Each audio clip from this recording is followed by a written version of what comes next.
Lei 9.807, de 13 de julho de 1999, estabelece normas para a organização e a manutenção de programas especiais de proteção a vítimas e a testemunhas ameaçadas, institui o Programa Federal de Assistência a Vítimas e a Testemunhas Ameaçadas e dispõe sobre a proteção de acusados ou condenados que tenham voluntariamente prestado efetiva colaboração à investigação policial e ao processo penal. Capítulo 1. Da proteção especiais a vítimas e testemunhas. Artigo 1º. As medidas de proteção requeridas por vítimas ou por testemunhas de crimes que estejam coagidas ou expostas a grave ameaça em razão de colaborarem com a investigação ou processo criminal serão prestadas pela União, pelos Estados e pelo Distrito Federal, no âmbito das respectivas competências, na forma de programas especiais organizados com base nas disposições desta lei. Parágrafo 1º. A União, os Estados e o Distrito Federal poderão celebrar convênios, acordos, ajustes ou termos de parceria entre si ou com entidades não governamentais, objetivando a realização dos programas. Parágrafo 2º. A supervisão e a fiscalização dos convênios, acordos, ajustes e termos de parceria de interesse da União ficarão a cargo do órgão do Ministério da Justiça, com atribuições para a execução da política de direitos humanos. Artigo 2º.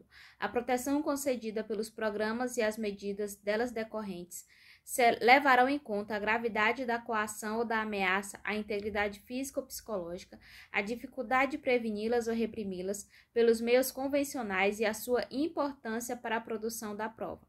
Parágrafo 1º. A proteção poderá ser dirigida ou estendida ao cônjuge ou companheiro, ascendente, descendente e dependentes que tenham convivência habitual com a vítima ou testemunha, conforme o especificamente necessário em cada caso. Parágrafo 2º. Estão excluídos da proteção os indivíduos cuja personalidade ou conduta seja incompatível com as restrições de comportamento exigidas pelo programa, os condenados que estejam cumprindo pena e os indiciados ou acusados sob prisão cautelar em qualquer de suas modalidades. Tal exclusão não trará prejuízo à eventual prestação de medidas de preservação da integridade física desses indivíduos por parte dos órgãos de segurança pública. Parágrafo 3º. O ingresso no programa, as restrições de segurança e demais medidas por ele adotadas terão sempre a anuência da pessoa protegida ou de seu representante legal. Parágrafo 4º. Após ingressar no programa, o protegido ficará obrigado ao cumprimento das normas por ele prescritas. Parágrafo 5º.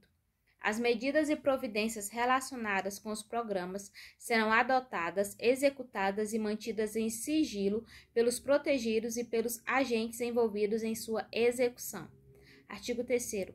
Toda admissão no programa ou exclusão dele será precedida de consulta ao Ministério Público sobre o disposto no artigo 2º e deverá ser subsequentemente comunicada à autoridade policial ou ao juiz competente. Artigo 4º. Cada programa será dirigido por um conselho deliberativo em cuja composição haverá representantes do Ministério Público, do Poder Judiciário e de órgãos públicos e privados relacionados com a segurança pública e a defesa dos direitos humanos. Parágrafo 1º. A execução das atividades necessárias ao programa ficará a cargo de um dos órgãos representados no Conselho Deliberativo, devendo os agentes dela incumbidos de ter formação e capacitação profissional compatíveis com as suas tarefas. Parágrafo 2º. Os órgãos policiais prestarão a colaboração e o apoio necessários à execução de cada programa. Artigo 5º. A solicitação objetivando ingresso no programa poderá ser encaminhada ao órgão executor: 1. Pelo interessado; 2. Por representante do Ministério Público; 3.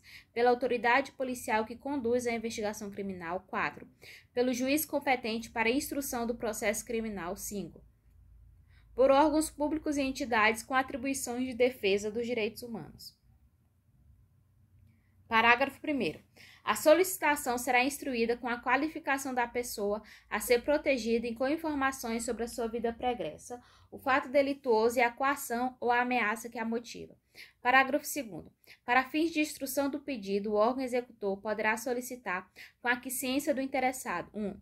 Documentos ou informações comprobatórios de sua identidade, estado civil, situação profissional, patrimônio e grau de instrução e da pendência de obrigações civis, administrativas, fiscais, financeiras ou penais. 2. Exames ou pareceres técnicos sobre a sua personalidade, estado físico ou psicológico. Parágrafo 3º. Em caso de urgência, levando em consideração a procedência, gravidade e a iminência da coação ou ameaça, a vítima ou testemunha poderá ser colocada provisoriamente sob a custódia de órgão policial pelo órgão executor no aguardo de decisão do Conselho Deliberativo com comunicação imediata a seus membros e ao Ministério Público. Artigo 6º. O Conselho Deliberativo decidirá sobre 1. O ingresso do protegido no programa ou a sua exclusão. 2. As providências necessárias ao cumprimento do programa. Parágrafo único. As deliberações do Conselho serão tomadas por maioria absoluta de seus membros e sua execução ficará sujeita à disponibilidade orçamentária. Artigo 7º. Os programas compreendem, dentre outras, as seguintes medidas, aplicáveis isolada ou cumulativamente em benefício da pessoa protegida, segundo a gravidade e as circunstâncias de cada caso. 1. Segurança na residência, incluindo controle de telecomunicações. 2. Escolta e segurança nos deslocamentos da residência, inclusive para fins de trabalho ou para prestação de depoimentos. 3. Transferência de residência ou acomodação provisória em local compatível com a proteção. 4. Preservação da identidade, imagem e dados pessoais. 5. Ajuda financeira mensal para prover as despesas necessárias à subsistência individual ou familiar, no caso de a pessoa protegida estar impossibilitada de desenvolver trabalho regular ou de inexistência de qualquer fonte de renda. 6. Suspensão temporária das atividades funcionais, sem prejuízo dos respectivos vencimentos ou vantagens, quando servidor público ou militar. 7. Apoio e assistência social, médica e psicológica. 8. Sigilo em relação aos atos praticados em virtude da proteção concedida. 9. Apoio do órgão executor do programa para o cumprimento de obrigações civis e administrativas que exijam um comparecimento pessoal. Parágrafo único. A ajuda financeira mensal terá um teto fixado pelo Conselho Deliberativo no início de cada exercício financeiro. Artigo 8º. Quando entender necessário, poderá o Conselho Deliberativo solicitar ao Ministério Público que requeira ao juiz a concessão de medidas cautelares, direta ou indiretamente relacionadas com a eficácia da proteção. Artigo 9º. Em casos excepcionais e considerando as características e gravidade da coação ou ameaça, poderá o Conselho Deliberativo encaminhar requerimento da pessoa protegida ao juiz competente para registros públicos objetivando a alteração de nome completo. Parágrafo 1º. A alteração de nome completo poderá estender-se às pessoas mencionadas no parágrafo 1º do artigo 2º desta lei, inclusive aos filhos menores, e será precedida das providências necessárias ao resguardo de direitos de terceiros. Parágrafo 2º.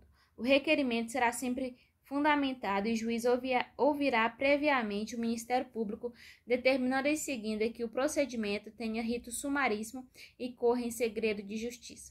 Parágrafo 3º. Concedida a alteração pretendida, o juiz determinará na sentença, observando o sigilo indispensável à proteção do interessado. 1.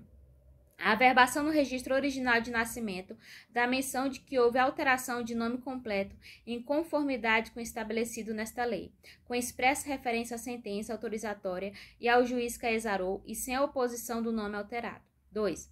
A determinação aos órgãos competentes para o fornecimento dos documentos decorrentes da alteração. 3. A remessa da sentença ao órgão nacional competente para o Registro Único de Identificação Civil, cujo procedimento obedecerá às necessárias restrições de sigilo. Parágrafo 4º. O Conselho Deliberativo, resguardado o sigilo das informações, manterá controle sobre a localização do protegido cujo nome tenha sido alterado.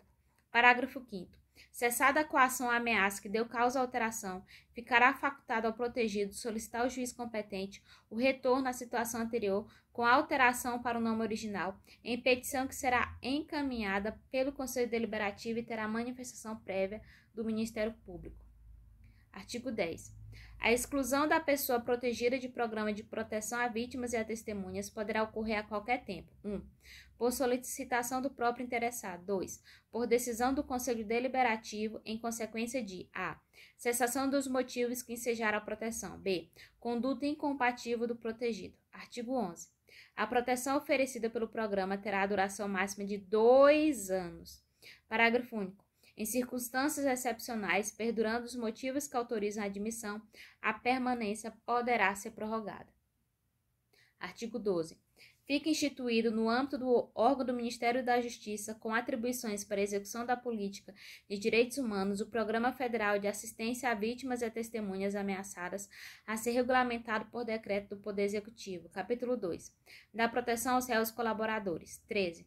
Poderá o juiz de ofício, a requerimento das partes, conceder o perdão judicial e a consequente extinção da punibilidade ao acusado que, sendo primário, tenha colaborado efetiva e voluntariamente com a investigação e o processo criminal, desde que dessa colaboração tenha resultado 1.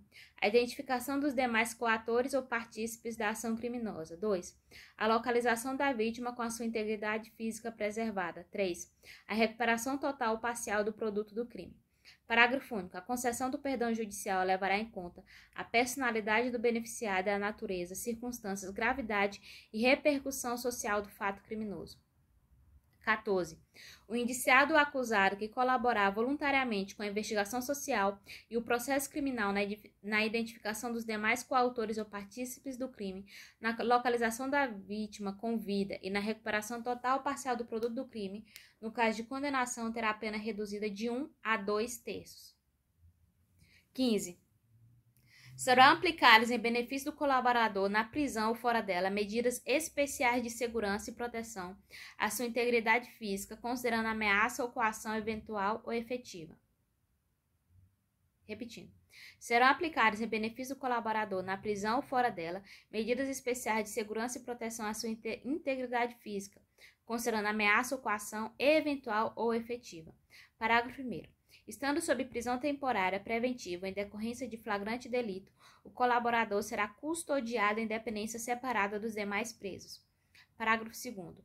Durante a instrução criminal, poderá o juiz competente determinar, em favor do colaborador, qualquer das medidas previstas no artigo 8º desta lei. Parágrafo 3º. No caso de cumprimento da pena em regime fechado, poderá o juiz criminal determinar medidas especiais que proporcionem a segurança do colaborador em relação aos demais apenados. Disposições gerais. Artigo 16. Artigo 57 da Lei 6.015 fica acrescido do seguinte parágrafo 7º. Segue o parágrafo. Segue as leis de alterações e outras leis, que acrescentam artigos e outras leis, eu vou deixar aqui para a lei não ter confusão. A Lei 6.015 é a Lei de Registro Público. Então, como ele vai alterar o nome da pessoa, tem alteração na Lei de Registro Público, né? Artigo 19. A União poderá utilizar estabelecimentos especialmente destinados ao cumprimento de pena de condenados que tenham prévio e voluntariamente prestado a colaboração de que trata esta lei. Parágrafo único. Para fins de utilização desses estabelecimentos, poderá a União celebrar convênios com Estados e o Distrito Federal. Artigo 19-A. Terão prioridade na tramitação, inquérito e o processo criminal em que figura indiciado, acusado, vítima ou réu, colaboradores, vítima ou testemunha protegidas pelos programas de que trata esta lei.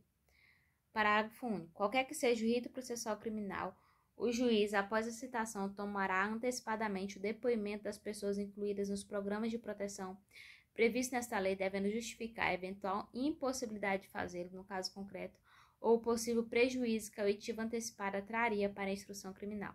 Artigo 20. As despesas decorrentes da aplicação desta lei pela União correrão à conta de dotação consignada no orçamento. Artigo 21. Esta lei entra em vigor na data de sua publicação. Brasília, 13 de julho de 1999.